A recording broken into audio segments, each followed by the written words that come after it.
Gaza में Israel की मार झेल रहे फिलिस्तीनियों को अब दूसरे क्षेत्रों की भी चिंता सताने लगी है।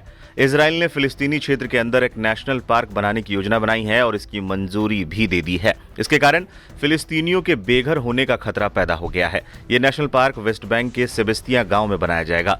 इजराइल ने इसे अपनी यहूदी विरासत को उजागर करने वाला एक पुरातात्विक परियोजना बताया है। दूसरी ओर फिलिस्तीनी इसे एक प्राचीन शहर को हड़पने और इस क्षेत्र की 5000 साल पुरानी साझा कहानी को मिटाने की इजराइल की योजना मानते हैं। सेबेस्तिया में प्रस्तावित समरिया नेशनल पार्क ने क्षेत्र में तनाव को और बढ़ा दिया है, जहां फिलिस्तीनी निवासियों को डर है कि वो अपने ऐतिहासिक स्थलों तक पहुंच खो देंगे और उनकी सांस्कृतिक पहचान को और अधिक खतरा होगा। वेस्ट बैंक में स्थित एक प्राचीन शहर है सेबेस्तिया। सेबेस्तिया एक प्राचीन शहर है जो अपनी समृद्ध पुरातात्विक और सांस्कृतिक विरासत के लिए जाना जाता है। इसे ईसाइयों के लिए भी एक महत्वपूर्ण तीर्थ स्थल बताया जाता है। ये स्थल यूनेस्को के विश्व धरोहर सूची में शामिल होने की प्रक्रिया में भी है, जिसके लिए फिलिस्तीनी अधिकारी आवेदन को अंतिम रूप दे रहे हैं। इजराइल साम्राज्य की राजधानी थी सेबेस्तिया। दरअसल इजरायली राजनेता सेबेस्तिया को समरिया या हिब्रू में शोमरोन कहते हैं। इजरायली लोगों का मानना है कि लगभग 3000 साल पहले बाइबल के इजराइल साम्राज्य की राजधानी थी। माना जाता है कि जॉन द बैप्टिस्ट की कब्र भी यहीं है। सेबेस्तिया का पुरातात्विक पार्क, जो कभी पर्यटन का केंद्र था, अब भी ईसाइयों के लिए तीर्थ स्थल है। सेबेस्तिया के मेयर मोहम्मद अजीम और शहर के निवासी लंबे समय से सेबेस्तिया को यहूदी बनाने और इसे केवल इजरायली पर्यटन स्थल में बदलने के इजराइल के इरादे के बारे में चेतावनी देते आ रहे हैं। अजीम ने चेतावनी देते हुए ये तक कहा है कि अगर बैरकों का निर्माण शुरू होता है तो गांव में खून की नदी बह जाएगी। हम अपनी जमीन नहीं छोड़ेंगे। वहीं इजराइल का तर्क है कि सेबेस्तिया गांव पुरातात्विक कार्यों से प्रभावित नहीं होगा, क्योंकि ये प्रस्तावित नेशनल पार्क की सीमाओं के बाहर है। फिलिस्तीनियों का डर एक और नकबा। फिलिस्तीनी निवासियों के लिए सेबेस्तिया में नेशनल पार्क का निर्माण केवल एक पुरातात्विक परियोजना नहीं है, बल्कि ये उनकी भूमि से उन्हें बेदखल करने और उनके सांस्कृतिक और ऐतिहासिक निशानों को मिटाने की एक रणनीति है। ये डर 1948 के नकबा की यादों को ताज़ा करता है, जब सैकड़ों हजारों फिलिस्तीनी अपने जमीन और घरों से विस्थापित किए गए थे। क्या है इजराइल की रणनीति? हाल के सालों में इजराइल ने वेस्ट बैंक और गाजा में अपनी उपस्थिति को मजबूत करने के लिए कई कठोर कदम उठाए हैं, जिनमें बस्तियों का विस्तार और भूमि को जब्त करना शामिल है। सेबेस्तिया में नेशनल पार्क की योजना को कई लोग एक बड़े औपनिवेशिक विस्तार के हिस्से के रूप में देखते हैं। संयुक्त राष्ट्र की एक समिति जो फिलिस्तीनी क्षेत्रों में इजरायली प्रथाओं की जांच करती है, उसने चेतावनी दी है कि इजराइल की नीतियां बड़े पैमाने पर भूमि हड़पने, विस्थापन और नस्लीय सफाई का हिस्सा है।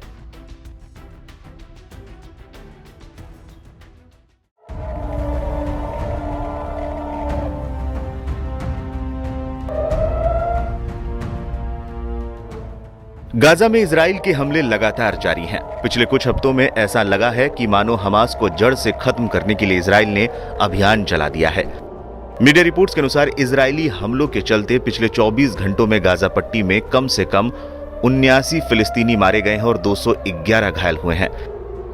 इन हमलों से ऐसा लगने लगा है कि मानो इजराइल अब हमास की कैद में बंद अपने लोगों की भी चिंता नहीं कर रहा है।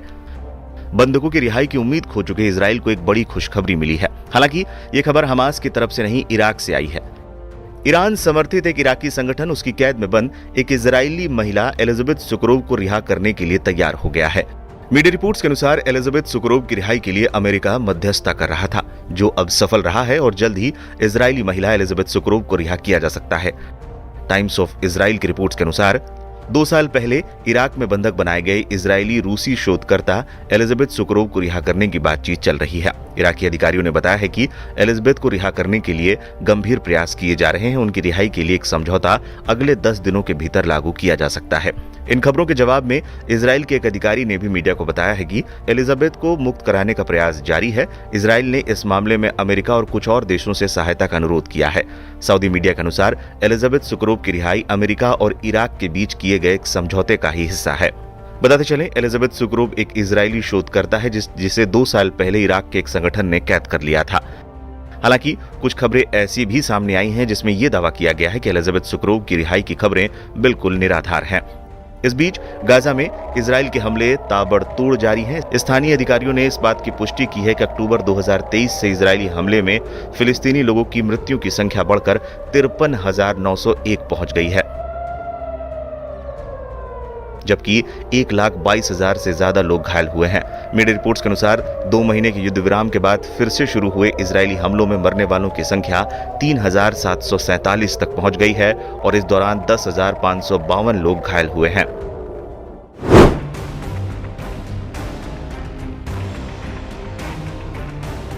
गाजा में हालात बेहद खराब हो चुके हैं। इजरायली सैनिकों पर लगातार अत्याचार के आरोप लग रहे हैं। इसी बीच इजरायली फोर्सेस पर नया आरोप लगा है कि आईडीएफ आम लोगों को शील्ड के तौर पर इस्तेमाल कर रही है। एक फिलिस्तीनी युवक ने बताया कि जब उसे इजरायली सेना ने हिरासत में लिया तो केवल तभी उसकी आंखों की पट्टी और हाथों की रस्सियां हटाई जाती जब ये होता कि इंसानी ढाल के तौर पर उसका इस्तेमाल किया जाना है।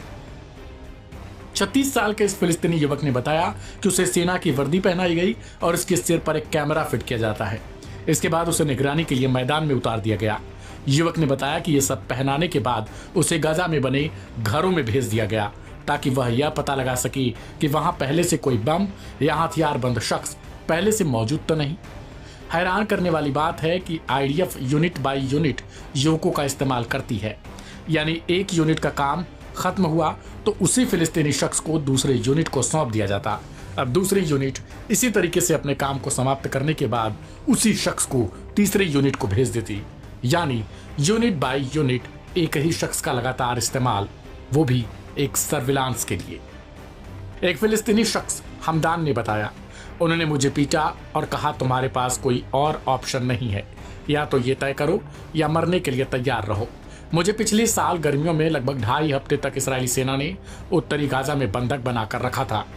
यही नहीं बल्कि कुछ मीडिया रिपोर्ट के मुताबिक एक इजरायली अधिकारी ने नाम ना छापने की शर्त पर एक न्यूज एजेंसी को बताया कि ऐसे आदेश अक्सर ऊपर से ही आते हैं और कई बार लगभग हर यूनिट किसी न किसी फिलिस्तीनी युवक को इस तरह इस्तेमाल करती थी। कई फिलिस्तीनियों और इजरायली सैनिकों ने बताया कि इजरायली सेना गाजा में बार बार लोगों को इंसानी ढाल की तरह इस्तेमाल कर रही है। एपी से बातचीत में कुछ इजरायली सैनिकों ने खुलासा किया कि सेना में मच्छर प्रोटोकॉल नाम की एक प्रक्रिया अपनाई जाती है, जिसके तहत फिलिस्तीनी नागरिकों को जबरन सैन्य अभियानों में आगे किया जाता है, यानी उन्हें मानवीय ढाल बनाया जाता है। सैनिकों ने बताया कि इस रणनीति को अपनाने के पीछे का तर्क कह दिया जाता है कि इससे ऑपरेशन तेज होगा और गोला बारूद की बचत होगी और युद्धों में कुत्तों की मौत से बचा जा सकता है, लेकिन असलियत में यह एक क्रूर और शर्मनाक प्रथा है। गौरतलब है कि सेना आमतौर पर ऐसे प्रशिक्षित कुत्तों का इस्तेमाल करती है, जिसके सहारे वो सर्विलांस का काम करवा लेते हैं और आसानी से वहां पर अपने बमों या फिर जो भी उन्हें कार्य करना होता है उसको अंजाम देते हैं। लेकिन उनकी जगहों पर फिलिस्तीनियों का इस्तेमाल आईडीएफ द्वारा किए जाने की खबर आई है। एक सैनिक के मुताबिक जब यह तरीका एक बार इस्तेमाल हुआ तो यह खेत में लगी आग की तरफ फैल गया। सभी ने देखा कि यह कितना आसान और असरदार है। उसने यह भी बताया कि एक ऑपरेशन मीटिंग में कमांडर ने एक स्लाइड दिखाई जिस पर लिखा था एक मच्छर ले आओ, यानी किसी भी स्थानीय व्यक्ति को पकड़ कर ले आओ। इसमें सुझाव दिया गया कि सड़क से कोई भी उठा लो। इससे भी अधिक चौंकाने वाली बात यह है कि नागरिकों को भिंडी जैसे अपमानजनक शब्दों से बुलाया जाता था। यह दर्शाता है कि सैन्य सोच में किस हद तक अमानवीयता आखिरकार आ चुकी है। और अब आरोप लगाया जा रहा है कि क्या यह मानवीय मूल्यों का उल्लंघन नहीं है, और अगर है तो फिर कोई देश इस पर क्यों नहीं बोलता। इस रिपोर्ट पर आपकी क्या प्रतिक्रिया है, कमेंट बॉक्स में लिखें।